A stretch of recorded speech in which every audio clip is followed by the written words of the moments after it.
Për fat keq thash në shoqëritë tona muslimane se kemi mbritur atë emancipim dhe atë të drejtë që ja jep Zoti gruas si një gjysma tjetër e njerëzimit, madje si thash edukatorja e gjithë njerëzimit. Mirë, po historikisht padrejtësitë për fat keq janë tentuar të zgjidhen me padrejtësi të tjera. Në emër të asaj që ti e përmendë, modernizimi po shkon jo thjesht tek çështja e gruas, se ka nisur, ka qenë zanafilla padrejtësia që është bërë grave, por ka shkuar aq larg saqë të nuk është tentativa për të shkatruar çfarëdo lloj strukture, sepse edhe në aspektin psikologjik nuk ka më keq kur njeriu nuk ndihet rahat me veten e tij. Qoftë mashkull apo femër, kur fiksohet tek fiziku i tij, tek pamja e tij, futet me një botë, me një labirint nga i cili nuk ka kthim.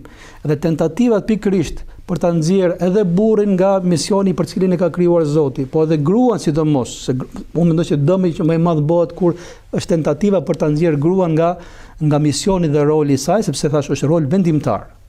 Dhe pasojat që janë me fëmijë dhe me breza që cilat nuk kanë marrë atë hisë dhe ato që ka takuar nga dëmshuria e nënës, nga dashuria e nënës, nga edukimi i nënës, janë edhe fëmijët dallojnë.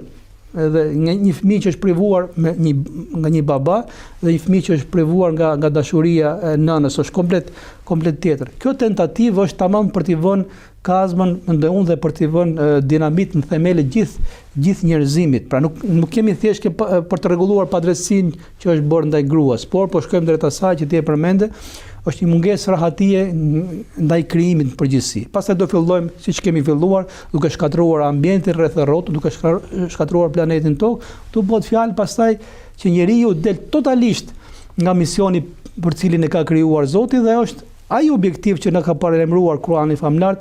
Shejtani i mallkuar, djalli i mallkuar ka një objektiv, që nxjerrë juve nga statusi dhe nga roli për cilin ju ka krijuar Zoti, pastaj t'ju bëj të shkatroni ju veten tuaj dhe shkatroni pastaj dhe tokën ku e ka sjellë Zoti. Ajo është objektivi final.